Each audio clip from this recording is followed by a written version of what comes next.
때문에 그 이후부터는 찾아내기 시작한다는 거예요. 바로 이게 우리 아이들의 독서 습관을 바꾸는 그런 과정이라는 겁니다. 우리 집에서도 할 수 있겠죠? 안녕하세요. 작가의 식탁TV 이작가입니다. 저는요, 수업을 하면서 질문을 굉장히 중요시 여기고 있거든요. 왜냐하면은 질문이라는 게 아이들과의 어떤 소통의 과정이잖아요. 그러면서 또한 아이들이 지금 어디까지 알고 있을까를 확인하는 지도라고 할 수 있습니다. 지금 이 아이는 지금 이 수업반에서 어느 단계까지 걸어가고 있는지를 알려주는 그런 어떤 지도라고 할 수 있거든요. 그런데 요즘 아이들이 이 질문에 좀 익숙하지 않은 듯 싶어요. 해외 친구들이랑도 수업을 해보는데 해외 친구들 같은 경우는 질문이 굉장히 자연스럽거든요. 그런데 아직까지 우리 한국 친구들 같은 경우는 질문을 하면은 굉장히 어색해하고 어쩔 줄을 몰라하고 눈치를 보고 이걸 말할까 말까 주저하기도 하고 이런 모습들을 볼 수 있습니다. 그래서 저는 아이들에게 늘 이제 수업을 진행하면서 이야기를 합니다. 이 질문에 대해서 대답하는 것에 대해서 절대 부끄러워하지 말라. 그냥 네가 알고 있는 그 상태를 그대로 선생님에게 꺼내서 열어서 보여줘. 그대로 편안하게 이야기하면 돼. 몰라도 괜찮아. 틀렸을까? 맞을까? 고민도 하지 마. 그냥 너가 생각하는 그 자체를 편안하게 이야기하면 돼. 왜냐하면은 절대 부끄러운 게 아니거든. 너희들은 그냥 배워가는 과정이고 너희들은 지금 어떤 생각 단계에 머물러 있는지 그걸 선생님이 알고 싶어서 질문하는 거야 라고 늘 이야기를 하거든요. 그런데 이렇게 아이들이 질문에 대한 답변을 이야기하는데 주저주저 하는 그런 아이들의 모습들을 보면서 한편으론 그런 생각을 좀 해봤습니다. 우리 아이들이 아직 그 질문에 대한 답변에 대한 그런 경험이 썩 좋지 않구나. 그래서 그 경험이 굉장히 중요한 거예요. 아이들에게 질문해서 아이가 때론 엉뚱한 대답을 하고 혹은 기대했던 그 답변이 아닐지더라도 우리 부모님들, 우리 선생님들의 답변이 굉장히 중요하다는 거예요. 그것도 몰라? 뭐야? 뭐라고? 다시 얘기해봐.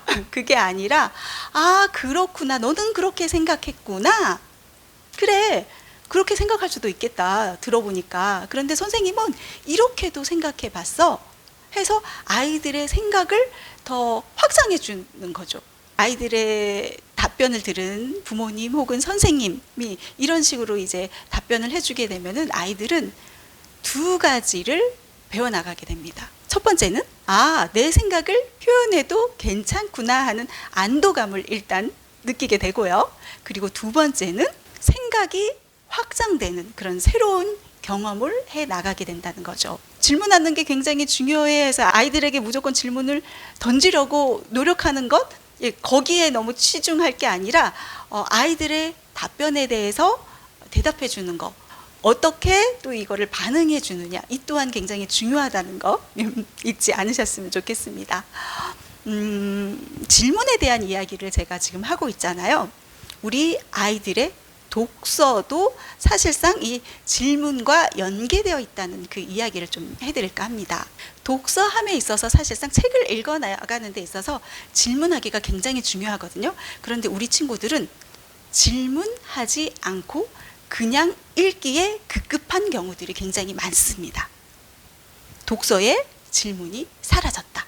책을 읽는데 질문 없이 책을 읽는 거죠. 그런데요, 질문이 빠진 독서는 독서가 아니라 그냥 읽기가 될 뿐입니다. 내용을 파악하면서 읽어 내려가는 게 아니라 그냥 글자 읽기에 빠져 있다는 거예요.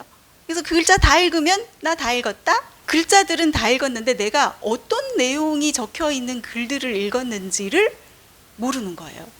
한글 읽기지 독서가 아니라는 거예요. 우리 친구들 막 빨리 읽는 거, 남들보다 더 빠르고 싶고 그 경쟁에서 남들보다 더 빨리 달려가고 싶고 그렇잖아요. 책 읽는 것도 빨리 읽고 싶어요. 그래서 그냥 쭉 글자 읽기에 빠져가지고 글자 다 읽고 나서 다 읽었다 해서 책을 덮으는데 정작 내 안에 남은 그 책의 내용이 없는 거예요. 글자 읽는 것에만 치우치다 보니까 도대체 어떤 내용의 글을 읽었는지 모르는 거예요. 뭘 읽었는지를 파악하지 못하는 거죠. 친구들의 이런 독서 습관? 어디에서 우리가 알 수 있냐 하면은 친구들에게 질문을 합니다. 너희들 독서하는 게 더 좋아? 아니면은 글 쓰는 게 더 좋아? 해서 질문했을 때 친구들이 이렇게 이야기를 합니다. 당연히 독서가 더 좋죠. 독서가 더 쉬워요. 친구들이 독서가 더 쉽다고 이야기해요. 글쓰기보다. 그런데 사실상 진짜 독서는 어렵거든요. 왜 어려울까요? 생각하면서 읽어야 하기 때문이에요. 질문하면서 읽어야 하기 때문이에요. 그런데 보통의 우리 초등학생 친구들의 독서는 그냥 글자 읽기에 빠져서 읽게 되는 경우들이 많죠. 그냥 한글 읽기. 하지만 진짜 제대로 된 독서가들은 어떻게 읽느냐 하면은 질문하면서 읽습니다. 너 이 문장은 왜 이런 문장을 썼어? 여기서 작가는 도대체 왜 이런 이야기를 하고 있는 거지? 이 인물은 도대체 왜 여기에서 이런 선택을 했을까? 나 같으면 어떻게 했을까? 등등등 여러 질문을 하면서 독서의 세계에 빠져들게 되어 있다는 거죠. 그런데 이런 질문 없이 그냥 눈으로만 쫓아서 글자 하나하나 읽기에 매달려서 독서를 해나가는 경우들이 많다는 겁니다. 그러면은 내용이 머릿속에 남지 않죠. 분명 나 읽었는데? 다 읽었는데? 근데 나 왜 내용 모르고 있지? 이런 상태가 되는 겁니다. 실제 제가 아이들과 수업했던 그 사례를 좀 이야기를 해보면요. 저는 뭐 책 수업이 아니라 신문 텍스트 수업을 하고 있습니다. 신문 활용 수업, 신문 기사를 읽고 그걸 통해서 여러 생각들을 뻗어 나가면서 글의 재료들을 모아가지고 좀 글을 만들고 그걸 통해서 이제 발표하기, 최종적으로 글쓰기까지 이어지는 그런 수업을 해나가고 있는데요. 신문 텍스트 짧잖아요. 짧기 때문에 친구들이 우선 부담감이 없어요. 그리고 같이 읽어나갈 수가 있습니다. 그래서 친구들과 맨 처음 해나가는 수업 중 첫 번째 과정이 바로 아이들에게 그 신문 기사에 한 문단 한 문단씩을 돌아가면서 읽어보라고 합니다. 소리내서 읽어보라고 하죠. 소리내면서 읽기를 제가 시키는 이유가 뭐냐 하면은 소리내서 읽어보라고 하면은 파악이 가능합니다. 우리 친구의 독서 상태 그리고 문해력 상태 파악이 가능하다는 거예요. 그 짧은 시간 안에서도 아이가 어떻게 읽어내려가는지 어디에 집중해서 읽어내려가는지 그것들을 살펴보면은 이 친구가 얼마나 이 글을 이해하고 있는지가 다 보인다는 거예요. 그렇게 읽게 시키고요. 그리고 제가 질문을 합니다. 항상. 그냥 읽는 것으로 끝나는 게 아니라 친구들에게 질문을 하죠. 자, 너가 읽은 그 문단의 핵심 내용을 이야기해봐. 꼭 해나가는 질문입니다. 그러면 친구들은 대체로 대답을 못해요. 머뭇거리고 뭐지? 하면서 다시 한번 읽어보는 거예요. 분명 내가 읽었는데 또다시 몇 번을 읽어보는 거예요. 분명히 같이 읽었잖아요. 소리내서 그 친구가 읽고 우리도 같이 따라 눈으로 쫓아가면서 다른 친구들도 선생님도 같이 읽었잖아요. 그런데 친구들이 질문을 하면 대답을 못하고 다시 텍스트를 바라보면서 눈으로 또 훑어보기 시작하는 거죠. 그게 무엇을 의미하냐 하면은요. 그게요. 질문이 빠져서 그래요. 이 글의 핵심 내용은 무엇일까라는 질문이 빠진 채 그냥 글자 읽기에 빠져 읽어내려간 거죠. 그래서 선생님 질문을 다 받고 나서는 그 질문을 다시 곱씹으면서 다시 읽어내려가기 시작하는 거예요. 핵심 내용은 무엇이지? 하면서 다시 읽기 시작한다는 거죠. 그런데 이게 그동안의 독서 습관이 그렇지가 않잖아요. 그냥 글자 읽기에 빠져 있었기 때문에 질문을 아무리 해도 어떤 게 핵심 내용이지를 찾지 못하는 경우들이 많다는 겁니다. 그런데 이 수업을 계속 반복해서 해나가잖아요. 요 기사 내용을 오늘 기사 내용이 끝나면 이제 다음 주제로 넘어가면서 또 다른 신문 기사가 나와요. 그러면 또 같이 소리내서 읽으면서 그래 너가 읽은 그 기사의 핵심 내용을 이야기해봐 라고 이거를 반복적으로 하잖아요. 두 번째 할 때도 이제 잘 못 찾아요. 그런데 이제 세 번째, 네 번째 이제 이게 반복적으로 해나가다 보면은 친구들이 알아요. 이제 선생님이 묻겠지? 이제 질문이 들어오기 시작할 거야. 이미 예상하면서 스스로 질문을 하면서 읽어 내려가기 때문에 그 이후부터는 찾아내기 시작한다는 거예요. 바로 이게 우리 아이들의 독서 습관을 바꾸는 그런 과정이라는 겁니다. 우리 집에서도 할 수 있겠죠.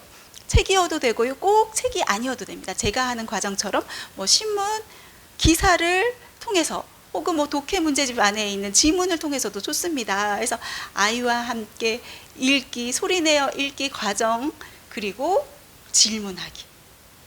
예, 이 질문으로 시작하는 게 가장 편하거든요. 가장 쉽거든요. 우리 집에서도 해 나갈 수 있거든요.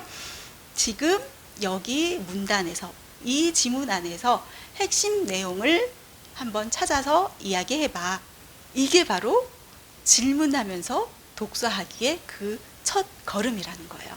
그래서 저는 이렇게 생각합니다. 제가 늘 강조하는 얘기지만 독서가 중요하다는 거 다 알죠. 그래서 학교에서도 그렇고 뭐 읽기 아침 독서 시간, 뭐 10분 독서 시간, 뭐 30분 독서 시간, 혹은 집에서도 가정에서도 우리 부모님께서 아침 등교 전에 아이랑 같이 또 새벽부터 일어나 가지고 뭐 1시간씩 혹은 뭐 30분씩 책 읽기를 한대요. 고전 읽기를 한대요. 그렇게 해서 같이 읽어 내려가다 보면 어느 순간 우리 아이의 독해력도 잘하고 문해력도 자라나겠지 하면서 생각하는데, 이게 아이들은 놓치는 경우가 많아요. 그냥 글자 읽기에 빠져 지내서 어떤 내용을 읽었는지 파악이 안 되고 그냥 넘어가는 경우, 그냥 읽기 자체로 넘어가는 경우들이 굉장히 많다는 거예요. 그래서 우리 부모님께서 조금만 더 신경 쓰면 좋은 게 뭐냐 하면은, 읽기 시간을 주는 것 또한 물론 중요하지만 읽는 힘을 길러주는 것, 생각하면서 읽는 힘을 길러주는 것이 가장 중요하다. 이 말씀을 좀 드리고 싶습니다. 그러면 그 읽는 힘, 생각하면서 읽는 힘은 어떻게 키워줄 수 있나요? 제가 앞서서 예시를 들어줬죠. 예, 질문하기에서 출발한다. 어렵지 않아요. 요것부터 시작하면 됩니다. 질문하기. 어떤 질문 하나요? 요것부터 시작하세요. 핵심 내용을 찾아라. 이렇게 요것부터 이제 단계 들어가는 거예요. 그게 이제 잘 이루어지면 또 다음 단계로 이제 넘어갈 수도 있겠죠. 이렇게 질문하면서 독서하기 시작하면은요, 사고력이 자라고 독해력이 자라고 문해력이 자라날 수밖에 없다. 질문하면서 읽었을 때 비로소 우리 아이들의 생각이 자라고 그 생각이 글로 이어지고, 그게 바로 진짜 문해력입니다. 제가 깨달은 거는 아이들의 배움은 많이 가르치는 데서 시작되는 게 아니라 묻고 듣고 확인하는 데서 시작된다는 것을요. 아이들에게 질문하세요. 그리고 그 답을 따뜻하게 들어주세요. 그 한 문장이 아이의 생각을 열고 배움의 문을 여는 열쇠가 되어줄 겁니다.